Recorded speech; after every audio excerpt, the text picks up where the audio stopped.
Hello दोस्तों, आज आपका रैखिक समीकरण युग्म के इस सत्र में स्वागत है। पिछले सत्र में हमने बीजगणितीय विधि के विलोपन विधि और प्रतिस्थापन विधि से रैखिक समीकरण युग्म के प्रश्न को कैसे हल करते हैं यह देखा था। इस सत्र में हम बीजगणितीय विधि की तीसरी विधि वज्र गुणन विधि यानी क्रॉस मल्टीप्लिकेशन मेथड से रैखिक समीकरण युग्म के प्रश्न को कैसे हल करते हैं यह सीखेंगे। चलिए यह समझने के लिए रैखिक समीकरण युग्म का एक उदाहरण लेते हैं। आपको याद होगा हमने इसी उदाहरण का उपयोग विलोपन विधि और प्रतिस्थापन विधि को समझने के लिए भी किया था। जैसे कि हम सब जानते हैं, समीकरण के चर के साथ कोई ना कोई स्थिरांक तो होता ही है। उसी तरह यहाँ x और y भी कुछ स्थिरांक के साथ है। यहाँ हमें कुछ नहीं दिख रहा, यानी यहाँ 1 है जो कि x के साथ गुणा में है। इसी तरह यहाँ भी y के साथ 1 है और दूसरे समीकरण में भी x और y के साथ 1 है। इस चर के साथ के स्थिरांक को उस चर का गुणक कहते हैं। तो इस समीकरण को हम 1 गुणे x धन 1 गुणे y बराबर 4 लिख सकते हैं। अब हम इस 4 को बाईं ओर ले लेते हैं तो यह ऋण 4 हो जाएगा और दाहिना पक्ष बराबर 0 हो जाएगा। इसी तरह इस समीकरण को 1 गुणे x ऋण 1 गुणे y बराबर 2 लिख सकते हैं। अब इस 2 को बाईं ओर ले लेते हैं तो यह ऋण 2 हो जाएगा और दाहिना पक्ष बराबर 0 हो जाएगा।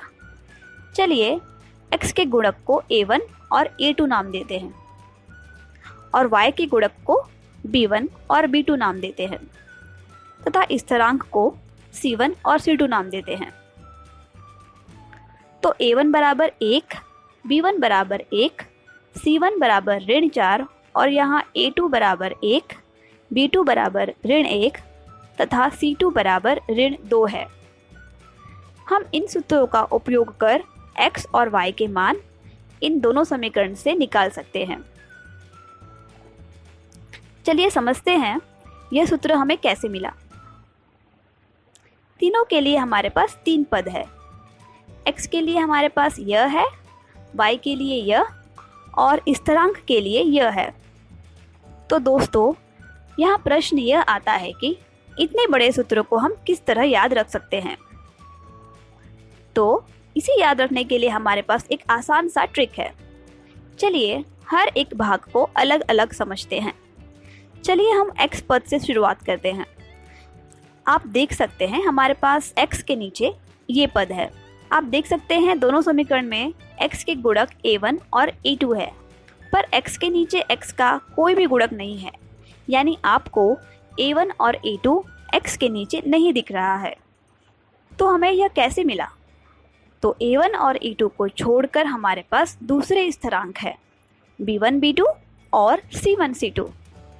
इसी तरह y के लिए हर में b1 और b2 नहीं दिख रहा है, इसलिए हमारे पास b1 और b2 को छोड़कर c1 c2 और a1 a2 है। इसी तरह स्थिरांक के लिए हर में c1 और c2 नहीं दिख रहा है, इसलिए हमारे पास c1 और c2 को छोड़कर a1 a2 और b1 b2 है।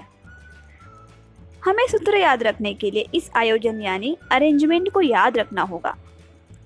अब हम हर कैसे मिला यह पढ़ेंगे।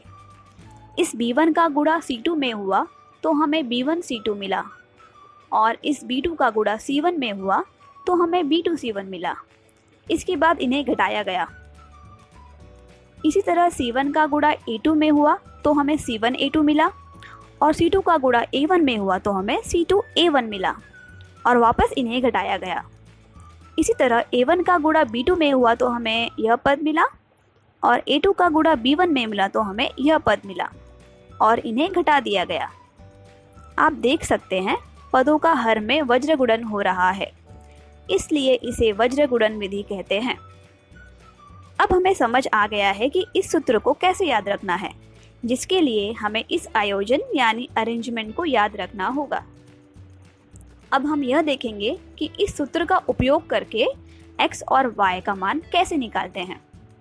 उसके लिए स्थिरांक के सभी मान लिख लेते हैं।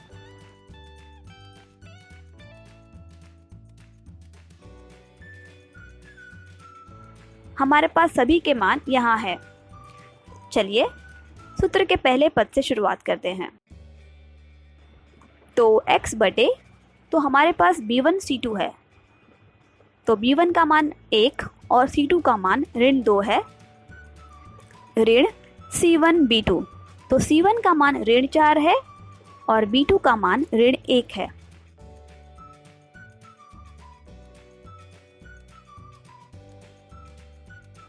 इसी तरह यह भी है, तो यहाँ हमने a1, a2, b1, b2 और c1, c2 सभी के मान रख दिए हैं। तो चलिए अब इन्हें हल करते हैं। तो x बटे 1 गुणे ऋण 2, तो यह ऋण 2 होगा, ऋण 4 गुणे ऋण 1, यह 4 होगा,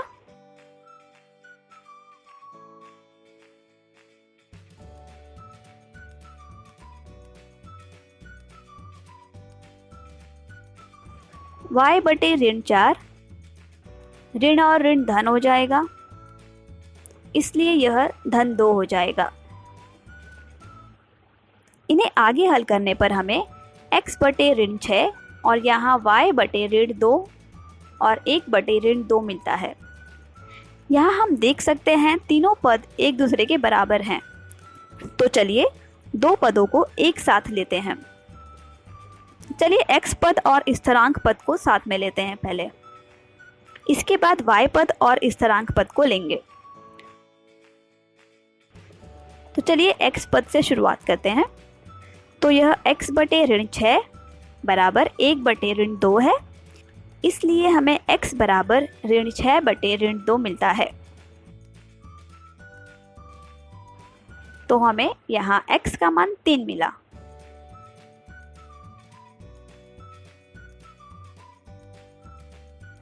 इसी तरह y पद के लिए हमारे पास है y बटे ऋण 2 बराबर 1 बटे ऋण 2, तो इस ऋण 2 का 1 में गुणा होगा और हमें मिलता है y बराबर ऋण 2 बटे ऋण 2, यह कट गया और हमें y का मान 1 मिला।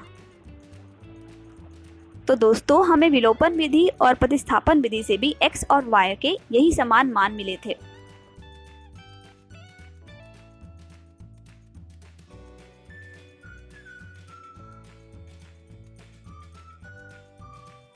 तो इस सत्र में हमने रैखिक समीकरण को तीनों विधि का उपयोग करके हल कर सकते हैं यह सीखा।